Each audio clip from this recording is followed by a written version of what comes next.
Bismillahirrahmanirrahim. Alhamdulillahi rabbil alamin. Wassalatu wassalamu ala rasuli rabbil alamin. Nabiyyina wa habibina wa qudwatina Muhammad ibn Abdullah wa ala alihi wa sahbihi wa man sara ala nahjihi wa ihtada bihadihi wa istanna bisunnati ila yaumiddin, amma ba'du. Yang dihormati pengacara majlis, yang dimuliakan pihak pengurusan Golkar Ihsan, penaja majlis ilmu, muslimin dan muslimat, para pencinta ilmu, pencinta sunnah dan sirah Nabi sallallahu alaihi wasallam. Assalamualaikum warahmatullahi wabarakatuh.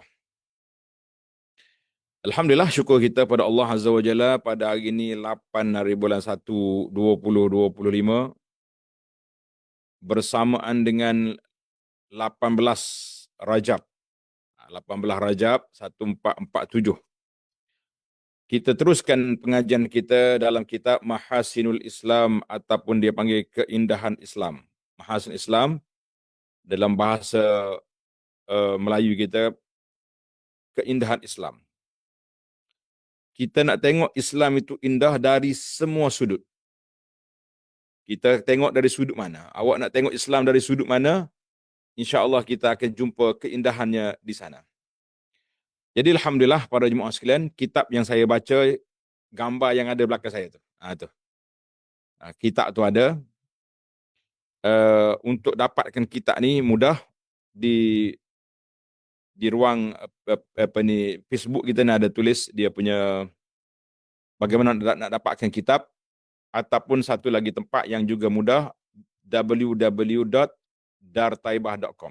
Di situ pun ada juga.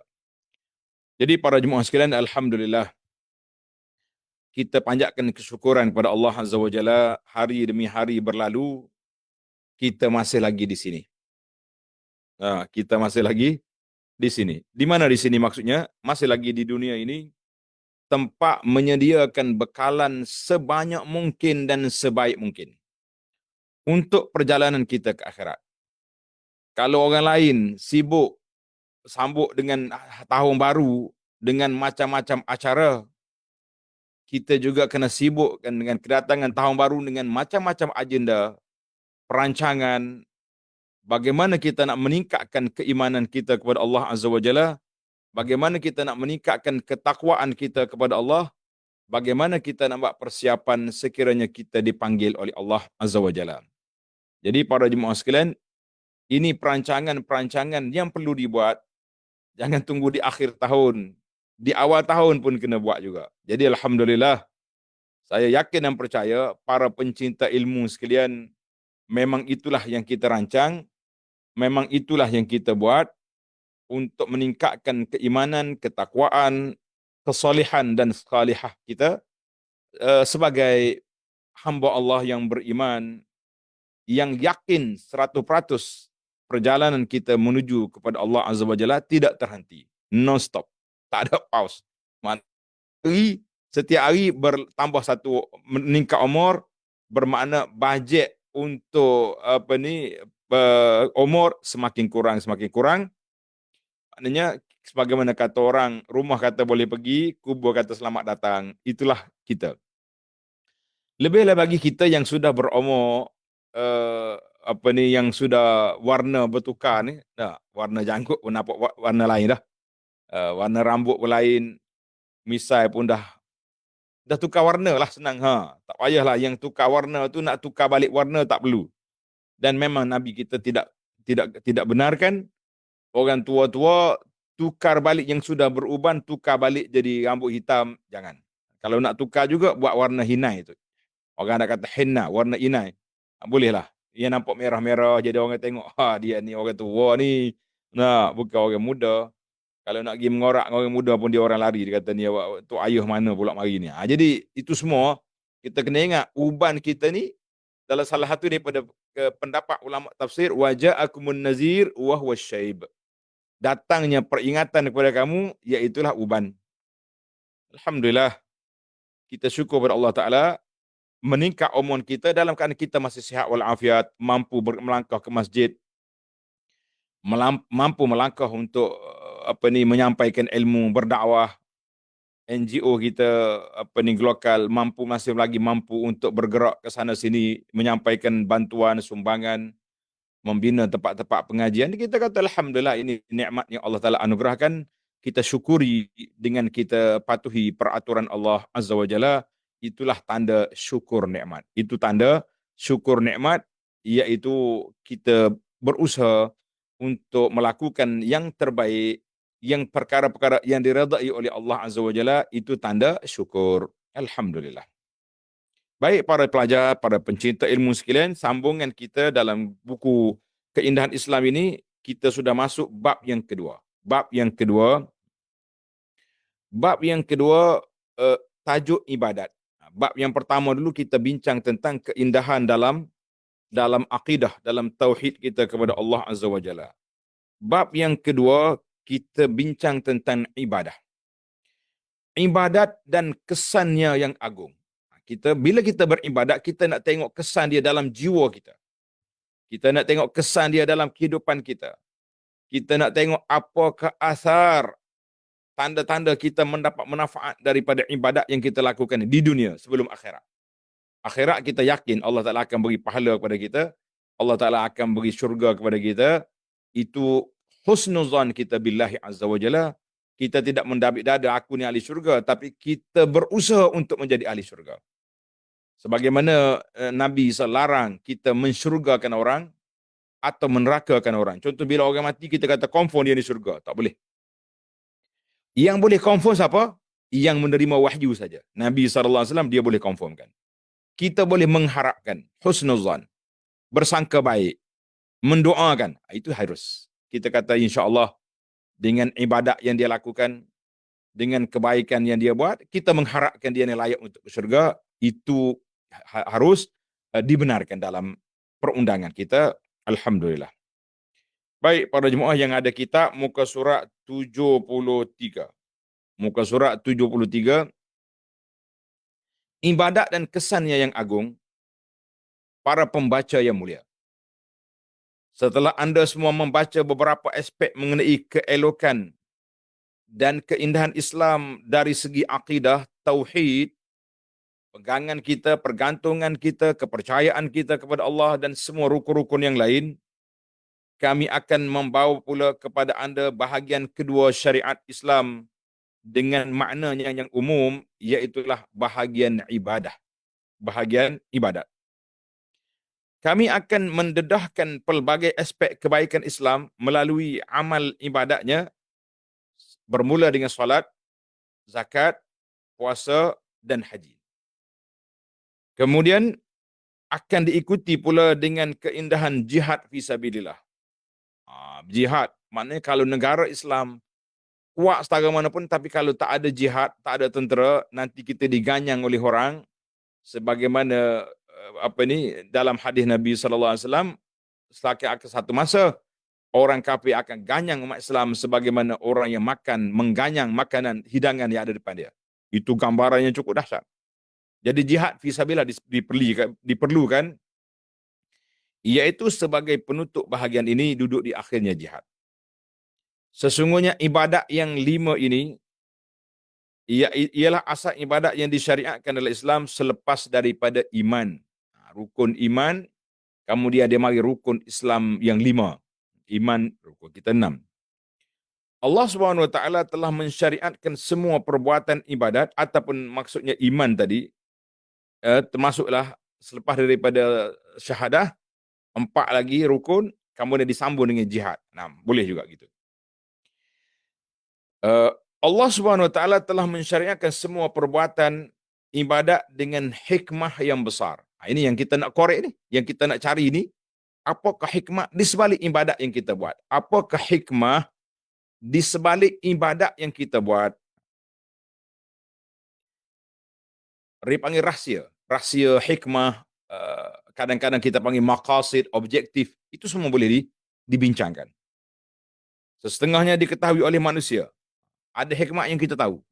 Kenapa solat, rokok, sujud, kita boleh tengok kebaikannya dari sudut kesihatan dan dari sudut-sudut lain, fizikal, nampak. Dan ada yang tidak diketahui. Kadang-kadang kita buta nak kesan, tanya ulama pun jawapan sebagai ijtihadi dia panggil. Jawapan ijtihadi. Seperti kenapa maghrib 3, kenapa subuh 2. Ada je dalam kitab-kitab Jawi yang kita duk baca tu. Dia kata apa? Dia kata sebab cerita Nabi zaman dulu, Nabi ni gini-gini, kita kata itu tak ada sanad, yang adanya hikayat. Jadi kita orang belajar agama ni pentingnya kita belajar bersanad. Ingat dah, kita belajar bersanad maknanya apa yang kita ambil tentang agama biar sampai ke Nabi sallallahu alaihi wasallam, lebih-lebih lagi sampai kepada Allah Azza wa Jalla melalui huraian para ulama yang mu'tabar. Kita sendiri nak ambil direct ke Nabi tak boleh lah, kita sudah kurun yang ke-15 yang ni dah hujung ni.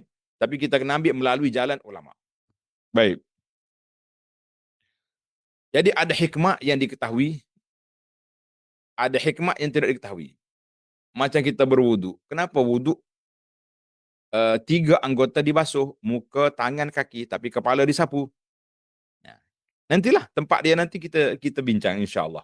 Kan?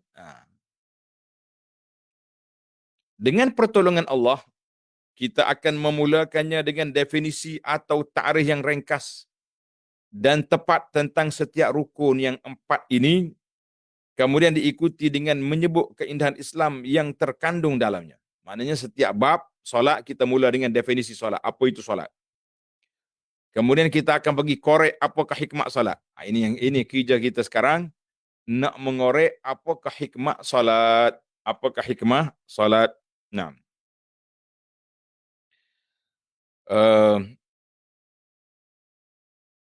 Dan keindahan yang terkandung semuanya akan diterangkan secara sederhana, tak terlalu panjang dan bukan terlalu ringkas sampai tak faham. Tidak terlalu ringkas sehingga menjejaskan maksudnya dan tidak pula terlalu panjang sehingga menjemukan pembaca. Ini penting nih, bila kita nak nulis buku, jangan terlalu panjang sampai orang panggil sesak, tak tahu nak gimana, tak jumpa cari kita punya punca. Dan jangan pula terlalu pendek sampai peringkat kena pergi tanya orang lain pula. Ana belajar dalam sejarah penulisan kitab, macam tu keadaan dia. Macam tu keadaan dia. Nah, ulama ni tulis matan. Dia tulis matan. Contohnya Peqah mazhab Syafi'i, matan dia nama dia Fathul matan Ghayatul Takrib. Lepas tu mari pula orang Fathul Qari, mata orang sarah panjang, akhir kali mari orang lain pula dia pendek, ringkas balik. Jadi duduk main orang panggil main pergi mari. Orang ni ringkas, orang ni syarah, orang ni hashi, orang ni panjang, orang ni pendek. Jadi yang kita naknya sederhana itu terbaik, insya-Allah. Baik para jemaah, kita berpindah ke muka surat 74. Muka surat 74. Ibadat yang pertama yang kita akan bincangkan iaitulah ibadat solat. Ibadat solat. Solat ialah rukun yang kedua daripada rukun Islam, iaitu selepas 2 kalimah syahadah, dan ia sebagai dalil terhadap kebenaran dan kesahihan i'tiqad. Solat juga sebagai bukti tentang kejujuran terhadap apa-apa yang telah diyakini oleh hati. Panjang ni kalau kita nak hurai ni.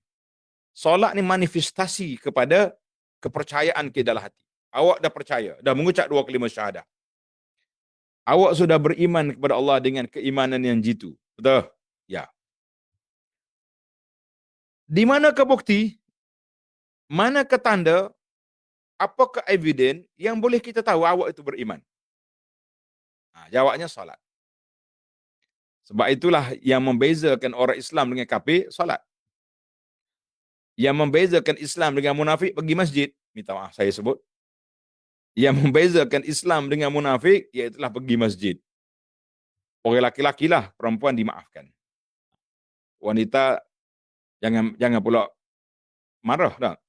Habis wanita tak pergi masjid, boleh pergi masjid. Tapi dia punya level dia, tidaklah seperti orang laki-laki yang ponteng masjid. Dia pergi, dia boleh pahala. Sebab Nabi sebut dalam hadis, la tamna'u ima Allah masajid Allah. Kamu jangan sekat, jangan larang hamba-hamba Allah Ta'ala daripada menghadiri rumah Allah. Mana tak boleh nak larang. Tapi kalau dia pergi dengan kekacauan, dah pergi dengan pakaian yang tak senonoh kata orang, tak patuh syariahnya, dengan macam-macam dia punya perbuatan yang tidak elok, maka ketika itu dilarang sebab tadi, sebab kesalahan dia yang dia buat tadi, bukan sebab dia pergi masjid, kita larang dia sebab dia buat benda yang tak baik. Itu ingat dah. Ini sangat penting dalam perjalanan kita. Baik, sekarang kita nak pergi pula, apakah makna solat? Apakah makna solat? Solat dari sudut bahasa dengan makna doa. As-salah dengan makna ad-du'a. As-salah, tulis itu. As-salah dengan makna ad-du'a. Sebab dalam solat ni mengandungi doa daripada awal sampai ke akhir. Kita bermunajat kepada Allah SWT sepanjang perjalanan solat kita itu. 4 rakaat, 2 rakaat, 3 rakaat, 2 rakaat itu kita bermunajat dengan Allah Azza wa Jalla. Kerana itu diperlukan ketika solat, segera khusyuk supaya kita tidak khayal, tak mikir benda lain, tapi kita hanya berfikir kepada Allah Azza wa Jalla semata-mata. Ini penting. Dari sudut dalam Al-Quran Allah kata wasalli alaihim inna salataka sakanul lahum. Wasalli alaihim dengan mana musalat, dengan mana kamu doakan. Salat dengan mana doa. Itu dari sudut bahasa. Dari sudut istilahi, kita kalau tengok dalam kitab buku mana-mana pun dia ada dua. Definisi bahasa dan definisi dari sudut istilah ataupun fiqh ataupun dari sudut syarak. Semua itu diguna pakai. Definisi dari sudut fiqh, ta'rif fiqh, ta'rif syarak, ta'rif dia panggil fiqh, syarak, ini dia panggil ta'rif. Lain daripada bahasa. Lain daripada bahasa. Syara'an, lughatan wa syara'an, wa istilahan. Istilah dari sudut istilah. Nah.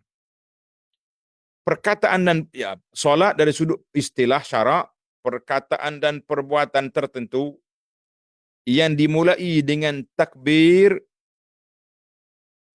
ihram dan berakhir dengan salam. Mudah ya nak tahu. Kalau kata apa itu solat? Jawabnya perkataan dan perbuatan yang dimulai dengan takbir dan berakhir dengan salam. Bermula dengan takbiratul ihram, berakhir dengan salam. Jadi bila kita Allahu Akbar, tak boleh cakap dah. Dunia nak buat tak boleh. Sudah Assalamualaikum, boleh tanya khabar. Itu dia panggil solat itu di antara takbir dan salam. Dalil tentang wajibnya solat ini terdapat dalam Al-Quran, dalam hadis dan juga ijma'. Ijma' mana sepakat ulama mengatakan solat itu wajib. Itu mana ijma' ulama. Maknanya undang-undang kita ni ada 4 yang besar. Yang pertama Quran. Kembar kepada Quran, hadis. Kemudian datang yang ketiga ijma', yang keempat nama dia al-qiyas. Quran, sunnah, ijma', qiyas. Ingatlah kalau orang tanya apakah sumber perundangan Islam, jawabnya 4. Kemudian yang lain-lain itu kecil lah, yang kecil-kecil itu banyak lagi lah, tapi kita kata ini tonggak dia. Tonggak dia duduk sini. Dalil daripada Al-Quranul Karim, a'udzubillahi minasyaitonirrajim.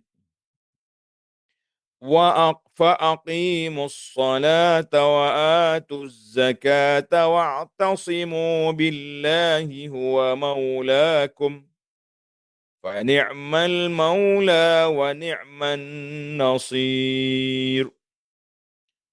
Maka dirikanlah salat dan tunaikanlah zakat dan berpeganglah kamu pada tali yakni agama Allah, dialah pelindungmu, maka dialah sebaik-baik pelindung dan sebaik-baik penolong. Surah Al-Hajj ayat 78. Surah Al-Hajj ayat 78. Dalil daripada hadis Nabi SAW, Bunyal Islamu ala khamsin. Islam itu dibina di atas 5 asas, 5 rukun. Syahadati an la ilaha illallah wa anna Muhammadar Rasulullah. Kita tahulah tu. Syahadah. Wa iqamis salah, mendirikan salat. Wa ita'iz zakat, menunaikan zakat. Wa sawmi Ramadan, berpuasa pada bulan Ramadan. Wal haji ila baitillahil haram liman istata'a ilaihi sabila, wajib pergi haji bagi orang yang mampu. Sekarang ni kita mampu macam mana? Jawabnya kemampuan sekarang ni selain daripada keuangan, kita juga perlu pemeriksaan kesihatan.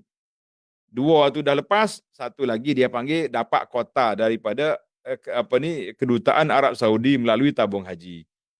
Itu baru dia panggil istita'ah. Dalil daripada ijma' apa pula? Seluruh ulama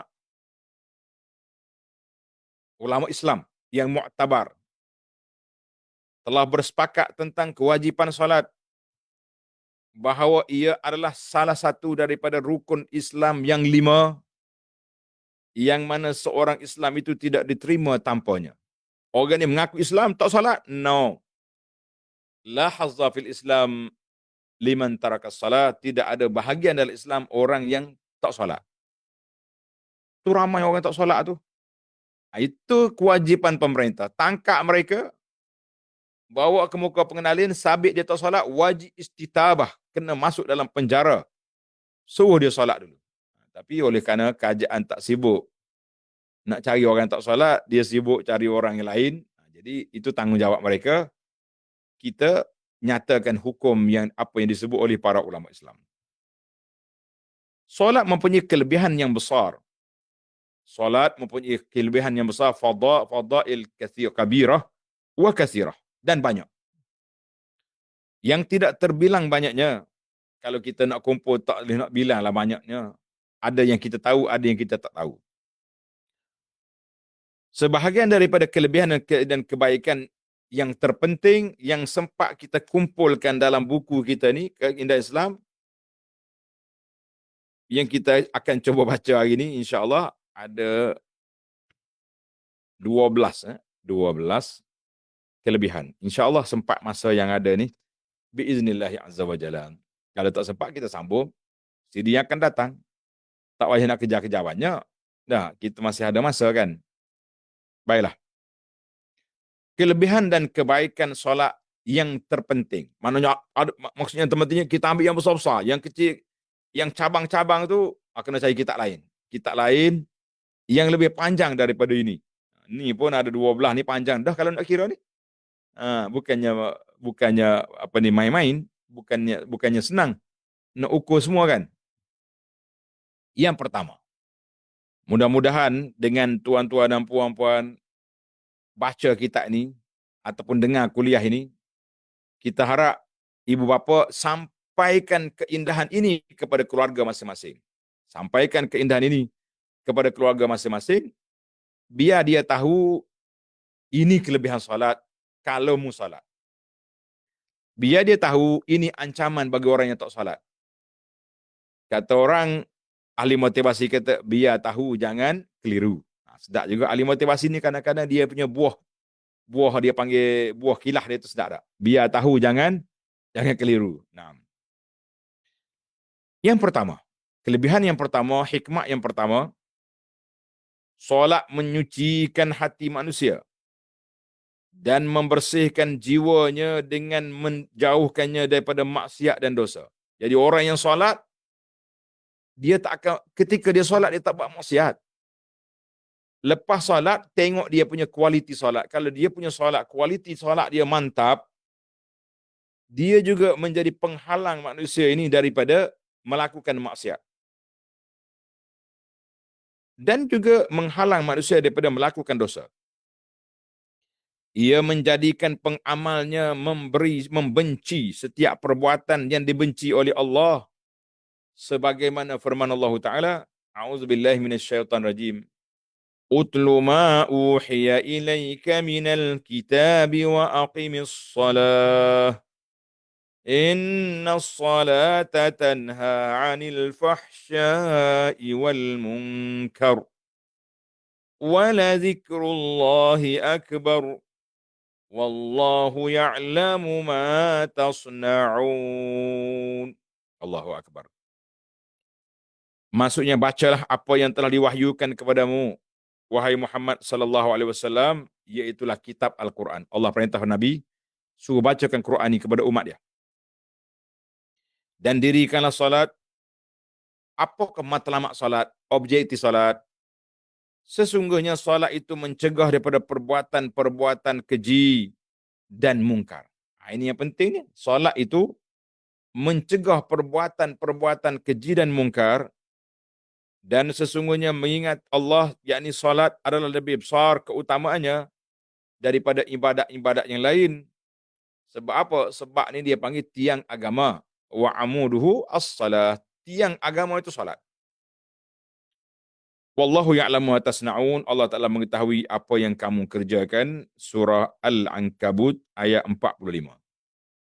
Jadi kita tahulah yang pertama sekali, tujuan maqasid solat ini nak bersihkan jiwa manusia supaya hati benci kepada mungkar dan maksiat. Hati benci kepada perkara yang tak baik. Tapi kalau kita solat tapi hati masih lagi menyayangi benda yang buruk, jawabnya solat kita tak cukup spek kualiti. Kita perlu kepada kajian, kita perlu kepada pelajaran, kita perlu pada muhasabah yang lebih lagi untuk mendapat kedudukan yang baik ini, para jemaah sekalian. Baik. Itu yang pertama. Yang kedua, faedah solat yang kedua, solat adalah penghubung antara hamba dengan Tuhan. Dia panggil hamzatu waslin. Hamzatu waslin maknanya manusia nak berhubung dengan Allah melalui solat. Melalui solat. Manusia akan memerlukan Tuhannya. Kita ni bagi orang beriman, kita yakinlah kita berhajat kepada Allah Azza wa Jalla sentiasa. Maka dalam solat, seseorang itu memuji Allah, mengagungkan Allah, membesarkannya, bermula dengan takbir Allahu Akbar, makna kita telah mengagung membesarkan Allah. Allah yang maha besar, tidak ada lebih besar daripada Allah. Menyucikannya, wajah Tuhan alladzi fatara samawati wal ard, jadi aku hadap muka aku kepada Allah yang mencipta langit bumi, tak ada yang lain. Mengagungkannya, membaca ayat-ayatnya, merendahkan diri kepadanya. Apa tak rendah tuan-tuan dan puan-puan? Nabi sebut tempat yang paling hampir seorang hamba dengan Allah ketika dia sujud. Kenapa? Lesh? Sebab apa? Sebab ketika itu kita letak muka kita, anggota manusia yang paling mulia sekali muka. Kita letak muka kita di lantai yang dipijak oleh orang. Karena itu tidak digalakkan setiap orang pergi masjid bawa sejadah sendiri. Jadi kalau kita sejadah sendiri, kita, sejadah aku ni, tak ada orang pijak. No. Jadi kita rasa kemah, sebab tak ada orang pijak sejadah kita. Kita nak hinakan kita, tunduk dan sujud di tempat ini pijak oleh orang. Kenapa? Sebab kita nak mengagungkan Allah Azza wa Jalla. Allahu Akbar. Ketika berdiri dan rokok, merendahkan diri kepadanya dan mengingat Allah ketika berdiri, rokok dan sujud, memohon hajatnya, meminta keampunannya daripada segala dosa-dosa yang dilakukan, memohon pertolongan dalam seluruh urusannya, dan meluahkan segala perasaan dan rahsianya kepada Tuhan. Jadi bila kita ada masalah, kita berdosa ke, kita ada stres ke, kita apa, kita mengadu pada Allah dalam solat. Allahu Akbar. Semua itu dilakukan dengan rendah diri dan khusyuk. Dia berhubung dengan Allah 5 kali sehari, paling kurang. Yang rasminya, officialnya 5 kali satu hari. Menjadikan jiwanya sentiasa mahu dekat dengan Allah. Jadi jiwa kita nak taqarrub ila Allah, nak dekatkan diri kepada Allah Azza wa Jalla. Lalu Allah menjadikannya dekat dengannya dan menaikkan taraf dan martabat di sisinya. Semua itu tidak akan tercapai tanpa solat. Ingat molek. Tanpa solat kita akan tak dapat mencapai kedudukan yang diidam-idamkan itu, tak akan dapat. Allahu Akbar. Itu yang kedua. Faedah yang kedua ataupun hikmah yang kedua, solat adalah penghubung di antara hamba dengan Tuhan. Kita nak bercakap dengan Allah. Kita nak merayu kepada Allah. Kita nak apa pun, kita solat. bermakna kita telah berhubung dengan Allah Azza wa Jalla sedekat-dekatnya. Alhamdulillah. Kita masuk ke perkara yang ketiga di muka surat 76. Muka surat 76, hikmah yang ketiga ataupun rahsia yang ketiga, ia menunjukkan erti ibadat dengan gambaran yang jelas dan maksud yang tepat. Jadi manifestasi ibadat itu duduk mana? Duduk dalam solat. Manifestasi ibadat duduk dalam solat, berdirinya seorang hamba serta rukuknya, sujudnya, bacaan ayat-ayat Al-Quran, doa dan pujiannya terhadap Allah Azza wa Jalla, semuanya itu adalah satu kesedaran tentang pengabdian yang betul terhadap Allah Azza wa Jalla. Satu kesedaran dan pengabdian yang betul terhadap Allah Azza wa Jalla. Ini adalah satu keindahan dan kelebihan salat yang sangat agung. Yang sangat agung kerana ia memberikan manusia satu kemuliaan yang besar, iaitulah menyembah Allah dengan cara yang diredai oleh Allah Azza wa Jalla. Atas dunia ni banyak orang menyembah tahu. Setengah-setengah agama tu, oh, dia punya sembahan menakutkan kita dah. Dia punya acara dia. Pelik. Tahu saya kata apa? Agama rekaan. Seperti agama Syiah. Mereka, dia pukul tubuh dia tu. Berdarah-darah dia. Kita dalam Islam yang diajar oleh Allah Azza wa Jalla, yang melalui Nabi kita sallallahu alaihi wasallam, tak ada lah perbuatan yang seteruk itu. Cuma kita perlukan wudu, pakaian yang bersih, tempat yang bersih, solatlah kita kepada Allah Azza wa Jalla. Tak perlu booking tempat mahal-mahal. Cuma kalau pergi Madinah sekarang ni, sukar sikit nak masuk. Kerana raudah perlu kepada nusuk. Raudah perlu kepada nusuk, maknanya kena ada booking baru boleh masuk raudah. Ni, anda duk tengok ni, mutaakhir ni pula, boleh booking pula masuk Hijr Ismail. Alhamdulillah, itu nikmat. Waktu anak belajar dulu di Madinah, Masya Allah, tabarakallah, kita boleh solat dalam raudah. Anak duduk di bawah, bukan mimbar. Ada mungkin kita di bawah dipanggil muazzin, tempat muazzin. Kan kita masuk dalam masjid itu ada tempat muazzin tinggi dalam raudah tu. Kita duduk solat dari maghrib sampai isya, duduk study situ. Tak ada seorang siapa kerja. Pergi Mekah kalau musim cuti, lepas haji contohnya, orang dah haji dah balik, jemaah tak datang. Dulu dia ada putus gap.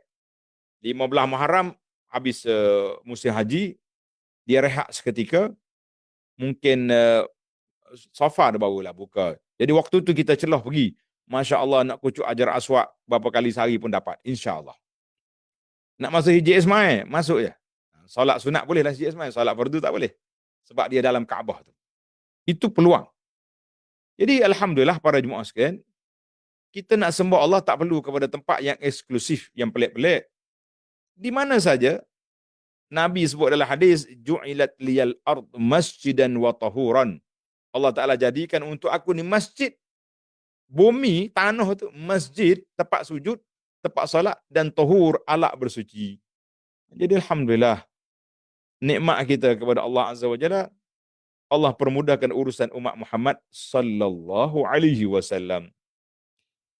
Muka surat 76 yang baru masuk. Kita berpindah kepada yang keempat, keindahan yang keempat. Solat juga sebagai sumber kebahagiaan dan kerehatan minda. Ia adalah satu tanda Islam dan iman yang nyata yang membezakan antara orang Islam dengan kafir. Dia panggil sempadan, hudud, border. Islam kafir, duduk di solat. Jangan bermudah-mudah. Yang membezakan Islam dengan kafir, sebagaimana sabda Nabi SAW, al-ahdul lazi bainana wa bainahumus salah, faman tarakaha faqad kafara. Maksudnya perjanjian antara kita dengan mereka ialah solat. Perjanjian antara kita dengan mereka solat, siapa yang meninggalkannya dia kafir. Hadis ini jelas. Riwayat An-Nasa'i At-Tirmizi dengan sanad yang baik. Cuma para ulama ada menghuraikan hadis ini dengan hadis lain. Mereka mengatakan kalaulah dia tinggal solat tidak mengingkari kewajipan solat, orang itu masih lagi dalam dalam rumah Islam, tapi dia panggil Islam asi ataupun fasik, orang Islam yang jahat. Tapi sebahagian mazhab, seperti mazhab Imam Ahmad, lah, kufur. Sebab itulah kalau kita pergi Mekah, dengan syekh duk mengajar, siapa dia tinggal solat, kufur.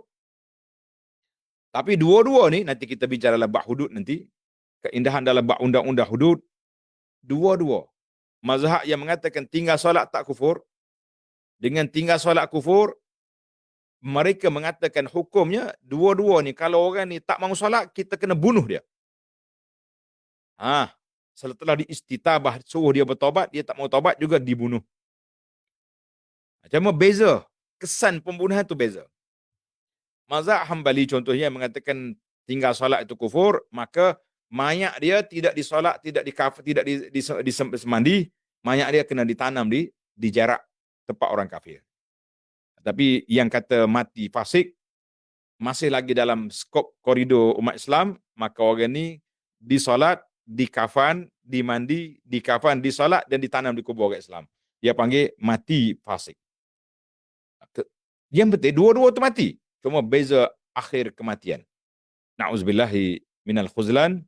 Kita minta Allah selamatkan kita, keluarga kita daripada penyakit tak mahu solat. 6. Rasulullah SAW apabila menghadapi apa-apa masalah, baginda akan bangun mendirikan solat. Iza hazabahu, dalam hadis kata, iza hazabahu amrun faza'a ila salah. Bila mari apa-apa, Nabi kita langsung ke menunaikan solat. Kita pun kena buat lagi tu. Stres, kemurungan, bukan cari Facebook. Lah ni dak, apa stres, ambil Facebook, kerank-kerank tulis. Menatai ni, habis orang dia kutuk. Akhir kali tidur dengan kemurungan, depression.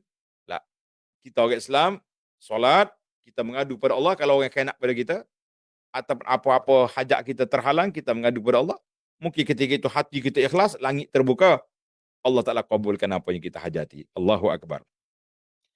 Baginda Nabi SAW juga bila berjalan dia penat, dia kata kepada Sayyidina Bilal, aqimis salah, arihna biha. Bilal, panggil orang suruh solat, rehatkan kami dengan solat.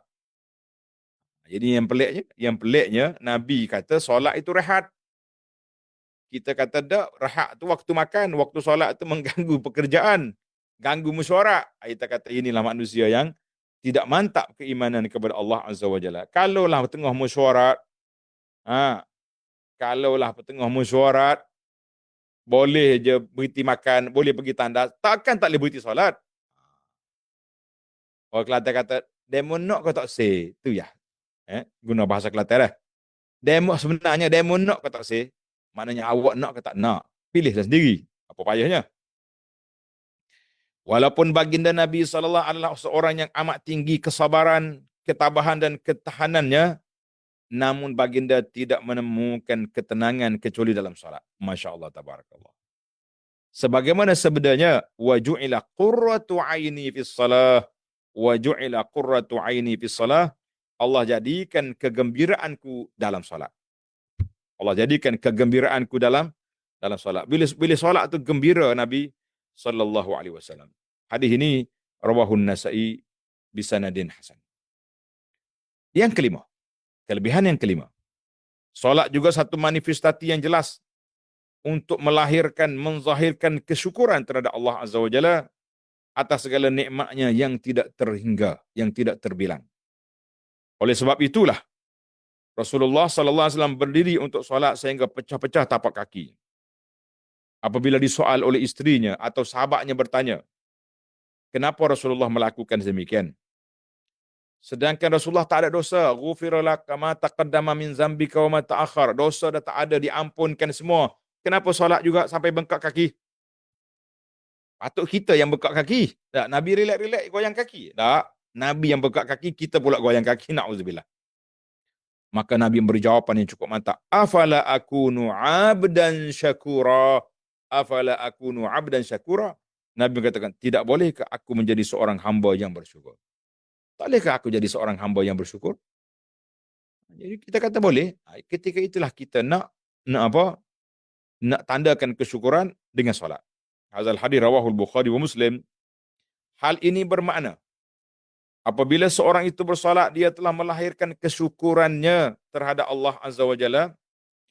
Dan sesiapa yang tidak bersolat, sungguhnya dia tidak mensyukuri nikmat, tidak mensyukuri kelebihan dan ihsan yang Allah Ta'ala berikan kepadanya. Allahu Akbar. Sombong. Memadailah seorang itu mendapat cercaan dan kehinaan. Setelah Allah melimpahkan kurniaan kepadanya siang dan malam, sepatutnya dia bersyukur pada Allah, tetapi sebaliknya dibalas dengan kekufuran. Sepatutnya dia menghadap kepada Allah, namun sebaliknya dia berpaling menjauhkan diri daripada Allah. Tidak berdiri menghadap Allah, menyatakan tanda syukur dan mengakui kurniaan Allah bersama dengan orang yang rukuk dengan sujud. Mana orang yang boleh solat dia sombong, itulah manusia yang angkuh nama dia. Na'udzubillah. Manusia yang angkuh, manusia yang tak mau solat. Allahu Akbar. Hikmah yang keenam, solat merupakan cahaya yang menerangi hati tuannya, menyerikan wajahnya. Siapa dia nak comel, kena solat banyak, ambil wuduk sentiasa. Dan dapat dilihat pada anggotanya, pada perbuatannya, sebagaimana sabda Nabi SAW, at-tuhuru syatrul iman. Bersih, bersuci itu sebahagian daripada iman. Syatru. At-tuhuru syatrul iman, menjaga kebersihan itu separuh daripada iman. Walhamdulillahi tamla'ul mizan. Ucapan alhamdulillah memenuhi neraca timbangan. Wa subhanallahi walhamdulillah tamla'ani. Dua ucapan ini memenuhi ma bainas sama'i wal ardi, di antara langit dengan bumi, penuh dia punya pahala. Baru sampai tajuk kita, wassalatu nur. Solat itu cahaya. Solat itu cahaya. Wassadaqatu burhan. Dan sedekah itu bukti tentang keimanan. Duit kita cari bukan senang. Nak dapat projek, nak dapat ni. Susah kata orang. Membanting tulang, memelengingkan belakang. Orang kampung kerja buruh. Awak kerja sedap-sedap lain. Mari tanda tangan berjuta masuk. Ni orang-orang kampung yang membanting tulang. Apa nak? Tapi bila kita iklan infak, ya Masya Allah. Ana banyak kali tuan-tuan, sahabat-sahabat kita, sujud syukur kepada Allah SWT.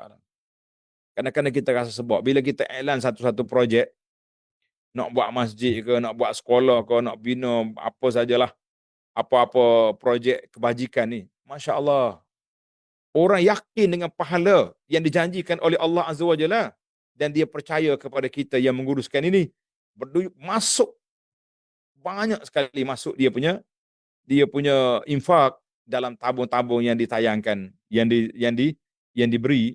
Kita kata Masya Allah tabarakallah. Apa tanda itu? Tanda burhan, bukti orang itu yakin dengan janji Allah Azza wa Jalla. Setengah orang itu dia yakin dengan ustaz dia je. Dia tak tanya apa pahala. Asalkan ustaz cakap, habis. Ustaz skema pun dia beri juga. Nak kata apa? Was-sabru diyaun. Sabar itulah satu cahaya. Jadi tak apa. Ila akhir hadis. Yang pentingnya kita nak as-salatu nur, was-sadaqatu burhan. Ila akhir hadis. Hadis rawahul Bukhari wa Muslim. Kita ambil tempat tajuk kita dulu. Hadis ni panjang, syarah boleh syarah. Baik, yang ke berapa dah kita? Yang keenam, yang ketujuh. Kelebihan yang ketujuh. Solat juga menghapuskan dosa dan mengangkat darjat. Solat juga menghapuskan dosa dan mengangkat darjat. Sebagaimana firman Allah Ta'ala, wa aqimis salata tarafain nahari wa zulafan minal lail. Innal hasanati yuzhibna as-sayyi'at. Zalika zikra lizakirin. Dirikanlah salat itu pada kedua tepi siang, pagi dan petang. Ini Allah Ta'ala isyarat kepada waktu salat. Dan pada bahagian permulaan daripada malam. Sesungguhnya perbuatan-perbuatan yang baik itu menghapuskan dosa perbuatan yang buruk. Itulah peringatan bagi orang yang ingat. Surah Hud ayat 114. Maknanya solat ni menghapus dosa. Setiap kali kita, bukan solat saja, bermula dengan berwudu. Awak dah berwudu itu, sudah gugur dah dosa-dosa kita. Allahu Akbar. Mari solat pula, hapus pula. Yuzhibna sayyiat, menghapuskan kesalahan. Kecuali dosa besar, yang perlu pada taubat khas, dengan syarat-syarat SOP dia, itu lain. Tak pada dengan solat saja, tak pada dengan pergi umrah, dan tawaf tak cukup. Kena taubat. Itu lain. Dan sabda Nabi SAW, as-salatul khams. Ada kata as-salawatul khams. Salat yang 5 waktu. Wal jumu'atu ilal jumu'ati. Daripada satu Jumaat kepada Jumaat yang akan datang. Kafaratun ma lima bainahunna ma lam tughshal kabair. Dia menjadi penghapuskan dosa-dosa kecil kita selama orang itu tak buat dosa besar. Nah, kalau buat dosa besar, mungkin hal kecil pun join sekali, jadi berat juga. Hadis ini, dalam hadis ini, rawahu Muslim. Yang ke-8, tanda yang ke-8, solat juga menjadi dalil tentang kelebihan dan rahmat Allah Ta'ala yang besar terhadap hambanya. Apabila Allah mewajibkan solat 5 waktu dalam sehari semalam dan membahagikan waktunya sepanjang hari. Maknanya daripada subuh, rehat, pak mari zuhur pula. Zuhur dengan asar dekat maghrib atau isya dengan subuh jauh. Sebab malam tu panjang, macam-macam ibadat yang kita boleh buat, ataupun penjahat macam-macam benda dia boleh buat. Ini merupakan kebaikan yang amat besar bagi seorang hamba, kerana ia adalah peluang untuk berhubung dengan Allah pada pelbagai waktu yang berlainan pada satu hari. Maknanya setiap pergerakan matahari itu ada je solat. Daripada awal matahari terbit, sampai tengah hari matahari berdiri, matahari dah condor, matahari dah tak ada, hilang cahaya penuh. Masya Allah, sepanjang hari kita berittisal, berhubung dengan Allah Azza wa Jalla. Demikianlah ia dapat menjauhkannya daripada kejahatan, menghapuskan dosa dan menaikkan darjatnya di sisi Allah Azza wa Jalla. Yang ke-9, melalui solat juga seseorang manusia akan mendapat pahala dan ganjaran yang banyak. Bayangkan sekiranya dia hidup selama 50 tahun dan bersolat setiap hari 5 kali. Mari kita main matematik. Dia akan mendapat pahala banyak sekali, iaitu 50 hari, 50 kali tahun kali dengan 360 hari setahun, kita akan dapat 18,000 hari. 18,000 hari kali dengan 5 kali solat, kita akan dapat berapa? 90,000 solat fardu. Kira lah. Tak masuk sunat lagi, qabliyah ba'diyah lagi, duha witir lagi. Allah. Maka apabila dia dibangkitkan pada hari kiamat kelak dengan ibadat solat yang banyak begini, ibadat yang baik akan diberi pahala sebanyak 700 kali ganda, dan berganda-ganda lagi betapa bahagia dan gembiranya dia pada hari kiamat. Allahumma ja'alna minal musallin, al-khashi'in, al-hafizin. Ya Allah, jadikan kami orang yang salat dengan khusyuk, yang jaga waktu, jaga tempat. Nah? Amin ya rabbal alamin. Dari sini seorang Muslim itu dapat menyedari bahawa sesungguhnya solat itu adalah salah satu daripada keindahan Islam yang amat agung. Ia juga menunjukkan rahmat Allah terhadap hambanya dengan memberikan mereka peluang mencapai rahmat dan surganya melalui solat 5 waktu. Allah, Alhamdulillah. Yang ke-10, solat mengumpulkan rukun Islam yang 5. 5, dia orang panggil zip dalam solat tu. Ia mengandungi ucapan 2 kalimah syahadah dalam tasyahud awal dan akhir. Ia juga seolah-olah zakat harian apabila seorang itu menggunakan sebahagian waktunya untuk menunaikan solat. Dan sebagaimana zakat menyucikan harta, kita guna waktu kita untuk solat. Begitulah solat menyucikan waktu dan menyucikan seorang itu daripada melakukan maksiat pada hari tersebut. Nabi SAW buat satu analogi bandingan dalam hadis, ara'aitum law anna nahran bibabi ahadikum, kamu tengok, kalaulah depan rumah kamu itu ada sungai yang mengalir. Sungai.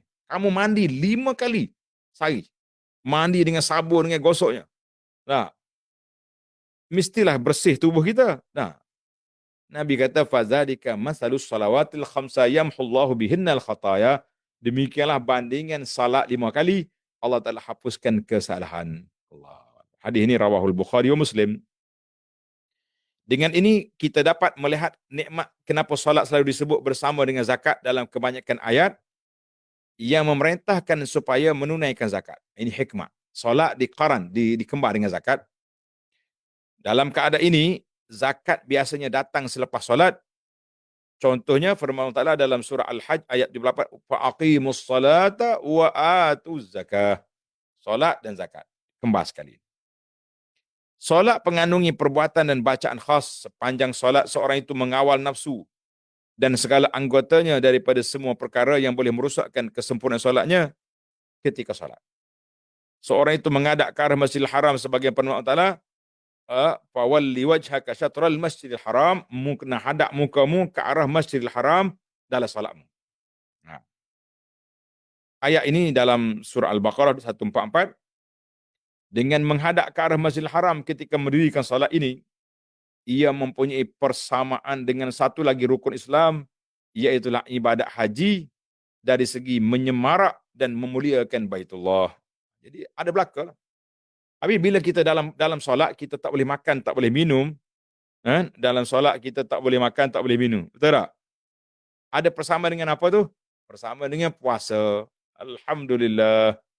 Jadi kita kata manifestasi kepada ibadat ni terkumpul dalam solat. Alhamdulillah. Baiklah yang ke-11. Yang ke-11. Solat juga mendidik nafsu supaya taat kepada pencipta dan memahami adab dan etika ibadat terhadap Allah serta kewajipan beriman kepada keesaan Allah. Ia akan menanamkan perasaan mengagungkan Allah, takut, cinta, pengharapan dan penyerahan kepadanya. Jadi lengkap dalam hati kita ni, dalam solat kita ada belaka, alhamdulillah. Yang ke-12, yang terakhir dah dalam hikmah yang ada ni. Kalau nak cari banyak lagi, Tuan Syekh kata pergi cari kitab besar. Ni pun banyak dah. Alhamdulillah. Solat juga sebagai satu manifestasi kasih sayang, penyatuan dan peraturan antara orang Islam. Apabila orang Islam dari seluruh dunia menghadap ke arah kiblat yang satu ketika solat, mereka akan meraih satu penyatuan dan persamaan serta melupakan perbezaan antara mereka. Ini kerana mereka semua adalah hamba Allah, Tuhan mereka yang satu, kiblat mereka satu dan agama mereka satu. Satu ya. Tiada perbezaan antara orang kaya dengan miskin, yang tinggi dengan yang rendah kedudukannya. Bila kita Allahu Akbar, semua hadap kepada kiblat yang satu. Dalam solat pun satu sah ya. Orang besar dengan kecil satu sah. Cuma kadang-kadang ya AJK masjid atur apa ni, ini jadah VIP, ni tak VIP. VIP pun waktu majlis rasmi ya, majlis tak rasmi dia ada sebelah kita juga. Kadang-kadang kita tengok, menteri sebelah saya. Masya-Allah. Imam besar sebelah saya. Adil. Tak ada apa. Orang Islam memastikan arah yang betul ketika menghadap kiblat dan mereka tidak boleh cuai atau tersasar. Ini akan mendidik mereka untuk bersifat adil dalam segenap aspek kehidupan mereka dan meletakkan semua perkara di tempatnya yang sebenar. Dia akan turut merasai penderitaan dan kesusahan yang dialami oleh saudara se-Islamnya dan ini akan menjadikannya seorang individu yang bermanfaat kepada organisasi dan masyarakat. Ya kan kita imam satu, kita kena akur. Rokok sujud, jangan kata aku dulu rokok. No, tak boleh. Solat mendidik seorang tentang kepentingan menjaga masa. Satu, sebab apa ni, kitaban mauquta. Solat itu ada waktu. Dan menghargai masa. Ia mengajarnya cara membahagikan masa dan menyusunnya. Kita kena bagi masa. Kita ni gimana-mana pun, pukul 1:30 zuhur. Mesti kena cari tempat. Begitulah keadaan. Dengan sendirinya, dia akan menjadi seorang yang menepati masa dan teratur dalam setiap urusannya. Apabila dia mengikut imam ketika solat berjamaah, dia akan belajar erti kepatuhan dan penyerahan. Saya ni, rawat besar, imam tu budak grade berapa ya, Takkan saya nak ikut dia, aku nak sujud dulu. No. Awak ikut saya. Sesungguhnya keindahan dan kebaikan solat bagi seorang hamba Muslim tidak terbilang banyaknya. Diharapkan semoga segala yang disebutkan di sini, walaupun sedikit, dapat menggalakkan lagi seorang Muslim itu untuk lebih tekun menunaikan syiar agama yang agung dan anugerah Allah yang amat mulia ini, insya-Allah. Tamatlah perbincangan kita hari ini tentang keindahan Islam dalam bidang solat. Ada 12 perkara yang disebut dalam buku yang ringkas ini. InsyaAllah kita cari lagi. Kita akan sambung dalam siri akan datang, iaitulah ibadat yang kedua, zakat. Sebab solat dia kembar dengan zakat. Kita akan korek lagi di sana. Ada beberapa kelebihan keindahan zakat. Kenapa Allah Ta'ala kembar zakat ini dengan solat? InsyaAllah dalam siri yang akan datang. Subhanakallahumma wa bihamdika. Ashhadu an la ilaha illa anta astaghfiruka wa atubu ilaik. Wa sallallahu ala nabiyyina Muhammadin wa ala alihi wa sahbihi ajma'in. Walhamdulillahi rabbil alamin. Wassalamualaikum warahmatullahi wabarakatuh.